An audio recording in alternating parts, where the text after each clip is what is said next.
I watched my son's face drain of every drop of color when the sheriff handed him the eviction notice.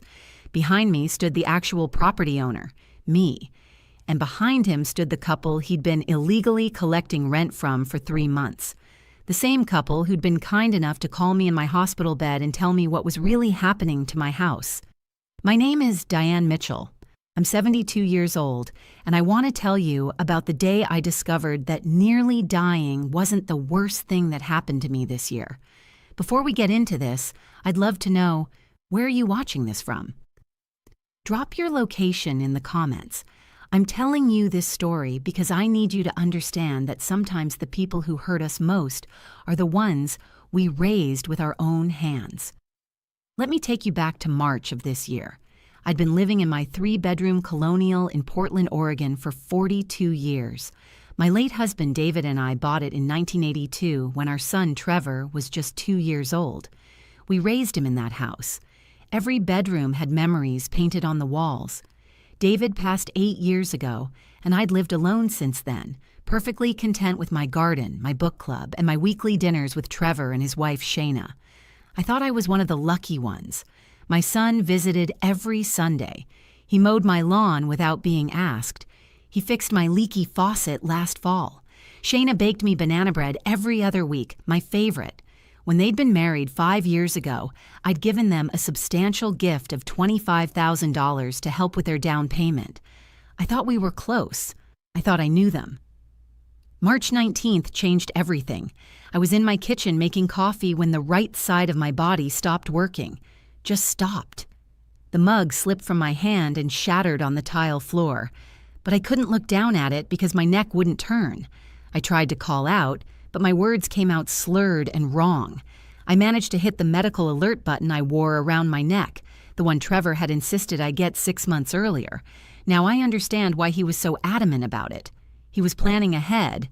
The paramedics arrived within 8 minutes. By the time they loaded me into the ambulance, I couldn't feel the entire right side of my body. The ER doctor told me later I was having a significant ischemic stroke. They administered the clot-busting medication just in time. The doctor said another 20 minutes and I might not have made it, or I would have had permanent severe damage. I spent 4 days in the ICU. Trevor and Shayna visited twice. Twice.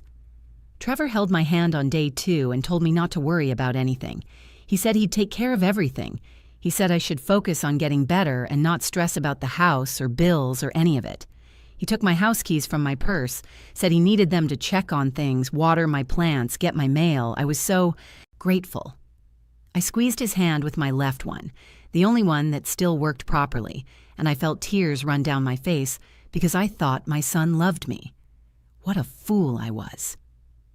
They transferred me to a rehabilitation facility on March 23rd. The place was called Riverside Recovery Center, and it was where I'd spend the next 3 months learning how to walk again, how to use my right hand again, how to speak clearly again. The first week was the hardest. I couldn't shower myself. I couldn't cut my own food. I needed help getting dressed, help using the bathroom, help with everything that I'd been doing independently for 7 decades. The loss of dignity was crushing. I'd lie in that hospital bed at night staring at the ceiling, listening to other patients crying or calling for nurses, feeling like my body had betrayed me, wondering if I'd ever go home again. The other patients became my community. There was Martha in the room next to mine, recovering from a car accident. James down the hall was relearning to speak after his second stroke. We'd encourage each other during therapy sessions, celebrate tiny victories like taking 3 steps without assistance or buttoning a shirt with one hand. These strangers became my support system because my own son couldn't be bothered to show up. Trevor visited me on March 25th, just that once in the first 2 weeks. He stood at the foot of my bed with his hands in his pockets and told me the rehabilitation was going to take a long time. He said the doctors told him I might be there for 6 months, maybe longer. That wasn't what my doctors told me, but I was so foggy from medications and exhaustion that I just nodded. He said I shouldn't worry about the house. He'd make sure everything was taken care of. Then he said something that didn't quite register at the time. He said, "Mom, that big house is just sitting there empty. It seems like such a waste of space and utilities. I mumbled something about it being fine, that I'd be home soon. He smiled, this tight smile that didn't reach his eyes, and said, "Sure, Mom, sure you will." He left after 15 minutes. Shayna never came at all during those first 3 weeks. When I asked Trevor about her during his one brief phone call, he said she was busy with work, too busy to visit her mother-in-law recovering from a stroke. That should have told me something. April came, and my rehabilitation was progressing better than expected. I was walking with a walker. My speech was improving every day. My right hand was getting stronger. My physical therapist, Marcus, told me I was one of his star patients. He said if I kept working this hard, I could potentially go home by early June, maybe even late May. I was so focused on my recovery that I didn't think much about the house. I assumed it was just sitting there, waiting for me. My mortgage had been paid off for 15 years, so there were no payments to worry about. I had automatic bill pay set up for utilities. Trevor had access to my accounts to handle anything that came up.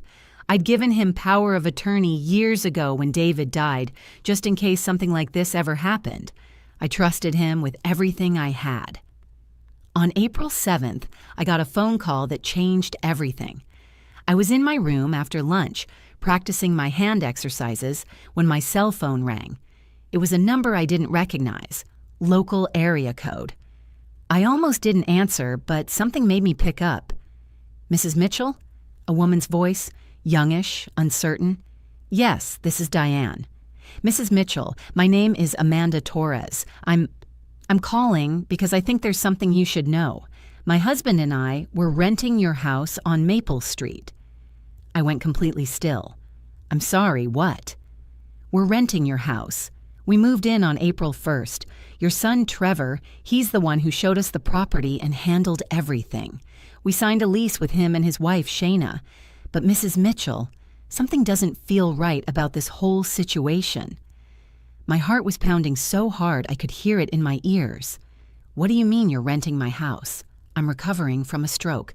I'm coming home soon." There was a long pause. Then Amanda said very quietly, "Mrs. Mitchell, Trevor told us the house belonged to him and his wife. He said they inherited it recently. He never mentioned you at all." The room started spinning. I gripped the edge of my bed with my good hand. "Are you there right now?" I asked. "In my house?" "Yes. Mrs. Mitchell, I'm so sorry. When we moved in, I found some things. Photos, documents in a drawer in the bedroom. Photos of you and an older man dated just a few years ago. Documents with your name on them, tax papers from last year. I started putting things together and realized something was very wrong.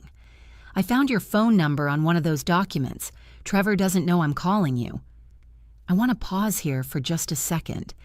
If you're finding this story unbelievable, if you're thinking there's no way someone could do this to their own mother, please hit that subscribe button, because what happens next is going to show you just how far greed and betrayal can go, even within families.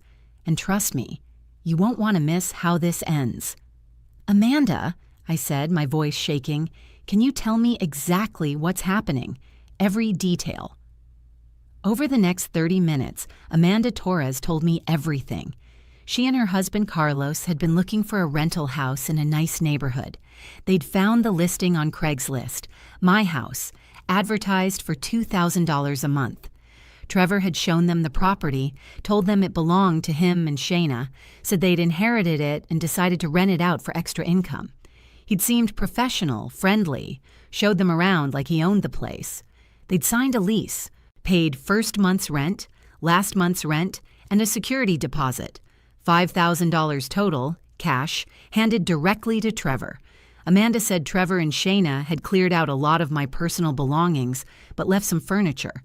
They told the Torres couple the furniture came with the house. What they'd actually done was box up my most personal items, my photos, David's belongings, my jewelry, my documents, and stored them somewhere else. They'd staged my home like a rental property. They'd even removed my prescription bottles from the bathroom cabinet, my reading glasses from the nightstand, every trace that I'd been living there just weeks before. But they'd made mistakes. Amanda found my reading journal tucked behind books on the shelf, with entries dated just 2 weeks before my stroke. She found mail addressed to me that had been shoved in a kitchen drawer. She found the property tax statement from last year with my name on it. And most damning of all, she found our wedding album in a box in the closet, filled with photos of me and David from 1980, my name written in my own handwriting on the first page. "Mrs. Mitchell," Amanda said, her voice thick with emotion, "Carlos and I are good people. We work hard. We don't want to be part of something illegal. When I realized what was happening, I knew I had to tell you. We have 3 kids. We can't afford to get caught up in fraud. But more than that, this is just wrong. What he's doing to you is evil." I was crying by then. Ugly crying, the kind where you can't catch your breath. A nurse came in and found me sobbing into the phone. She tried to take it away, but I held on tight. "Amanda," I managed to say, "thank you for calling me. Thank you for being honest. Can you do me a favor? Can you document everything? Take photos of the lease, any messages with Trevor, anything you have?" "I already did," she said. "I took pictures of everything yesterday. I have it all saved." That's when I knew Amanda Torres was an angel sent to save me from being robbed by my own child. After I hung up, I sat in that hospital room and felt something I'd never experienced before. It wasn't just anger. It wasn't just hurt. It was this cold, clear understanding that the person I'd raised, the baby I'd nursed, and the child I'd comforted, and the young man I'd sent to college, had looked at me lying in a hospital bed and seen an opportunity. He'd decided I was done, used up. He'd written me off like I was already dead and moved on to claiming his inheritance early. For about an hour, I let myself fall apart. I cried until my head pounded and my ribs ached. Then I called my physical therapist and told him I needed to work harder. I needed to get strong enough to go home and handle this myself. Marcus looked at me strangely but said, "Okay." The next day, I called my attorney, Robert Chen. No, wait, Robert Sullivan. I'd known Robert for 20 years. He'd handled David's estate and my will. I told him everything, every detail Amanda had given me. I could hear him breathing hard on the other end of the line. "Diane," he said, "this is serious fraud. This is elder abuse. This is potentially criminal." "I know," I said. "What do I do?" Robert said the first thing was to revoke Trevor's power of attorney immediately, which he could file for me. The second thing was to document everything. The third thing was to contact the police. But he suggested we gather all our evidence first and present a complete case. Over the next 3 weeks, I worked with Robert while pushing myself in physical therapy, like my life depended on it. Amanda Torres became my inside source. She'd text me photos of everything. The lease Trevor had drawn up on some generic template he'd printed off the internet, the Craigslist listing, his text messages about the rent being due. She told me Trevor came by once to collect May's rent, another $2,000 in cash.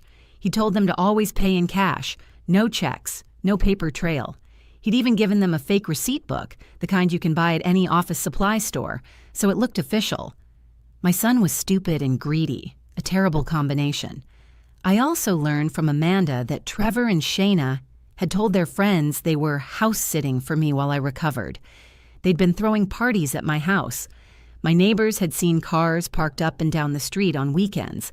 Mrs. Patterson next door had asked Trevor if everything was okay, if I was coming home soon. Trevor had told her the prognosis wasn't good, that I'd probably need to go into permanent care.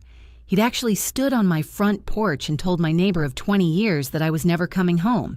He'd been telling people I was dying, while I was fighting every single day to get stronger, to prove the doctors wrong about recovery timelines.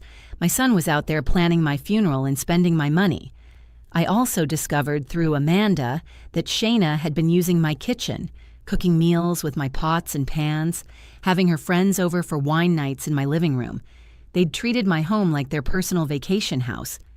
The disrespect wasn't just financial. It was complete erasure of my existence. By early May, I was walking without the walker. My right hand could grip things again. My speech was clear. My doctor said I was recovering remarkably well, that I could likely go home by mid-May if I continued to progress. He seemed surprised by my rapid improvement. He didn't know I was fueled by pure rage and determination. Robert Sullivan built the case carefully. We had Amanda's evidence. We pulled my bank records and saw where Trevor had been withdrawing cash. He'd made several large withdrawals over the past 2 months. We contacted my homeowner's insurance company and discovered Trevor had called them claiming to be handling my affairs, asking about the policy, details. We documented everything.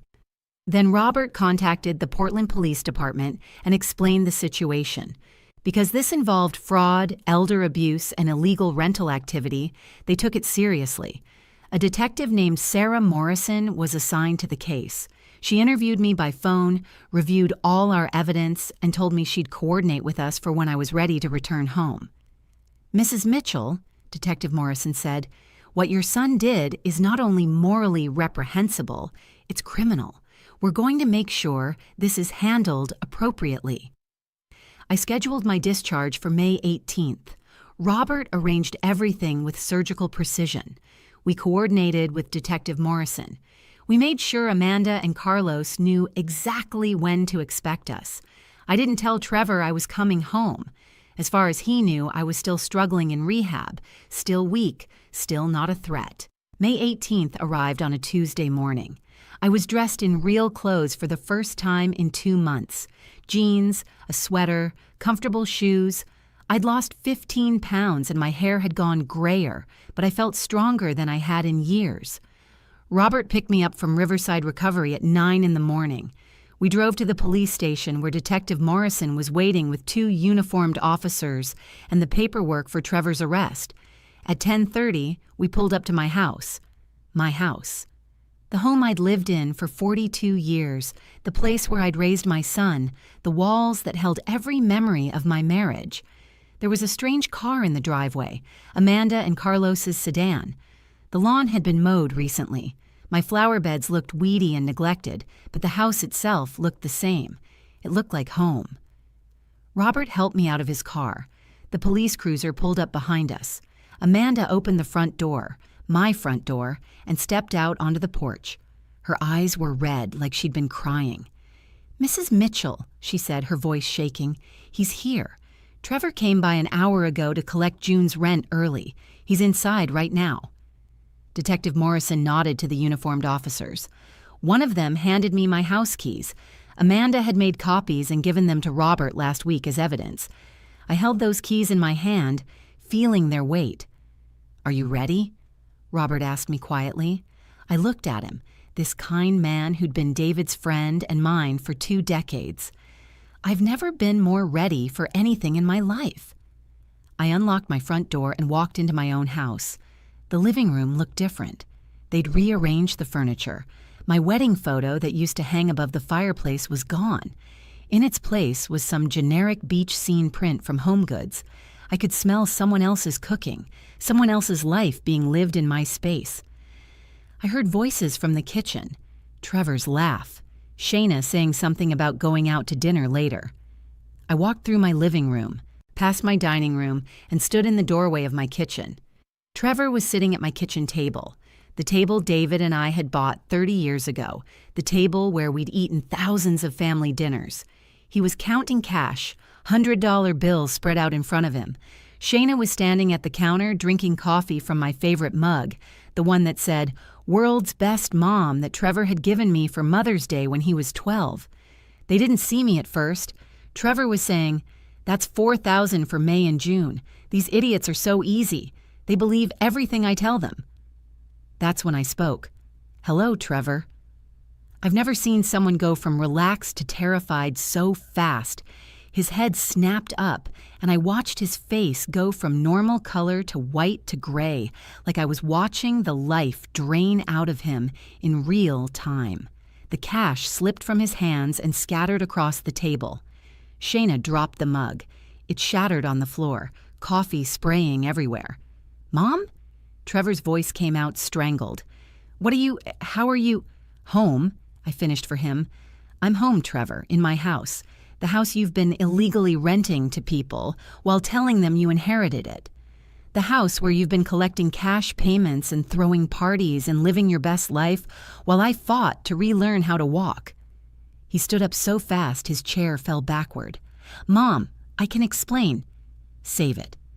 I stepped aside, and Detective Morrison walked into the kitchen, followed by the two uniformed officers. "These people would like to talk to you about fraud, elder abuse, and theft." Trevor's eyes went so wide I could see white all around them. Shayna made a sound like a wounded animal. "Mrs. Mitchell," Detective Morrison said formally, "can you confirm this man is Trevor Mitchell and that he has been unlawfully leasing your property without your knowledge or consent while you were recovering from a medical emergency?" "I can confirm that," I said. My voice didn't shake, not once. "Trevor Mitchell," Detective Morrison continued, "you're under arrest for fraud, elder abuse, and theft by deception." The officer pulled out handcuffs.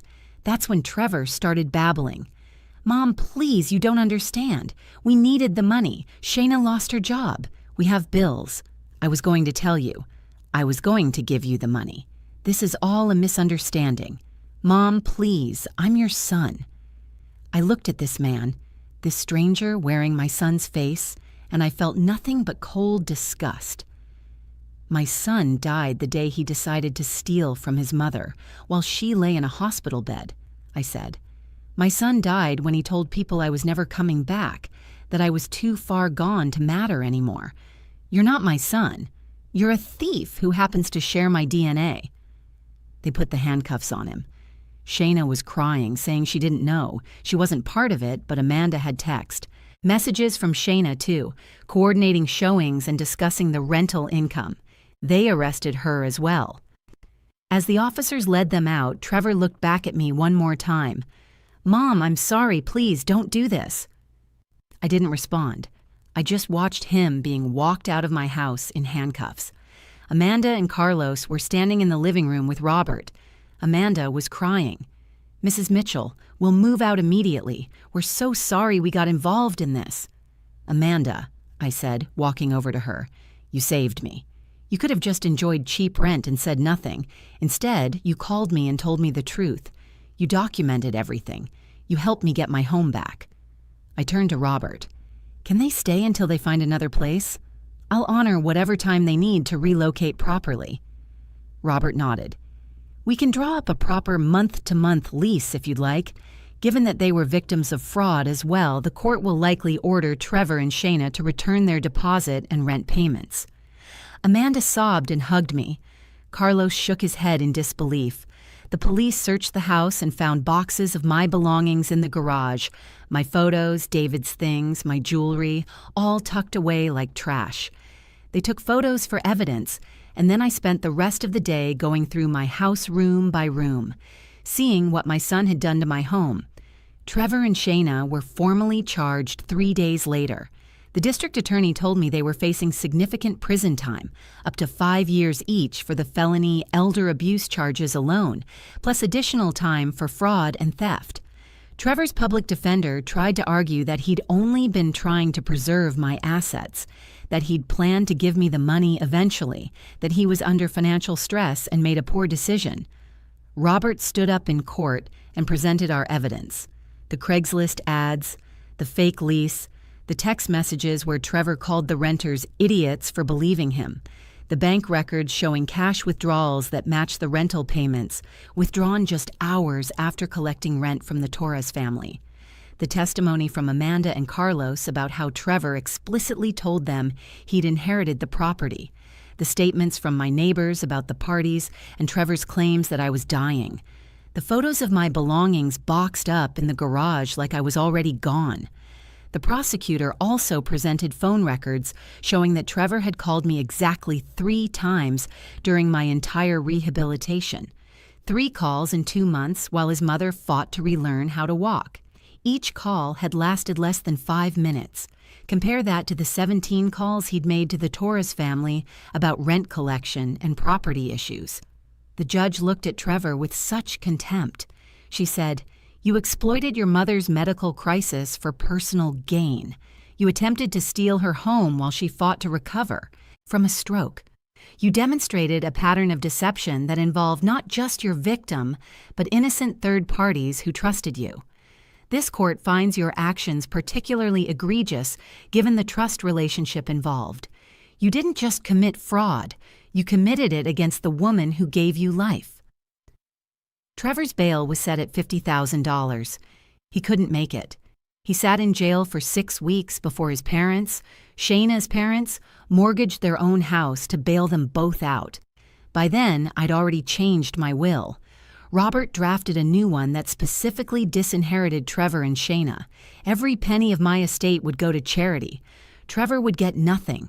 Not my house, not my savings, not David's life insurance policy I'd kept intact all these years, not a single photograph or dish towel. I also filed a restraining order. Trevor and Shayna were prohibited from coming within 500 feet of me or my property. In August, they took a plea deal.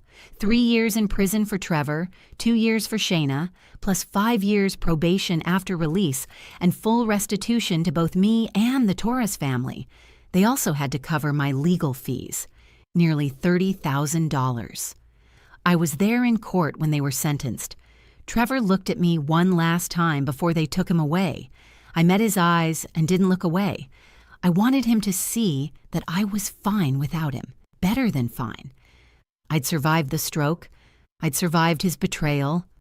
I was still here, still standing in my house, still living my life. He was the one going to prison, and I was the one going home. Amanda and Carlos moved out in September after finding a house they could actually afford. The court had ordered Trevor to return all their payments, which gave them enough for a real down payment on their own place. They visit me sometimes. Last Sunday, they brought their kids over and we had dinner together. Their youngest daughter told me I remind her of her grandmother. It made me smile. Some families are the ones we're born into. Some families are the ones we choose. The Torres family chose to do the right thing when they could have just looked the other way, and for that, I'll always be grateful. I spent my 72nd birthday last month in my garden, surrounded by my book club friends, eating cake and laughing. My right hand still gets tired sometimes, and I walk with a slight limp when I'm exhausted, but I'm here. I'm alive. I'm home. Trevor will be released in 2027 if he serves his full sentence. He's written me 4 letters from prison. I've burned all 4 without reading them. Shayna's parents wrote to me begging for mercy, asking me to forgive their daughter. I sent the letter back marked, "Return to sender." Forgiveness isn't something they get to demand from me. Forgiveness is something I might choose to give when I'm ready, if I'm ever ready. Right now, I'm not interested in forgiveness. I'm interested in living my life in my house with people who actually care about me. Some people tell me I was too harsh, that family should forgive family, that Trevor made a mistake. But here's what I know. What Trevor did wasn't a mistake. Mistakes are accidents. What Trevor did was calculated, planned, and deliberate. He watched me almost die, and his first thought was how to profit from it. That's not family. That's a predator. My name is Diane Mitchell. I'm 72 years old. I survived a major stroke, fought my way back from disability, and reclaimed my home from the son who tried to steal it. I'm still here. I'm still standing, and I'm not going anywhere.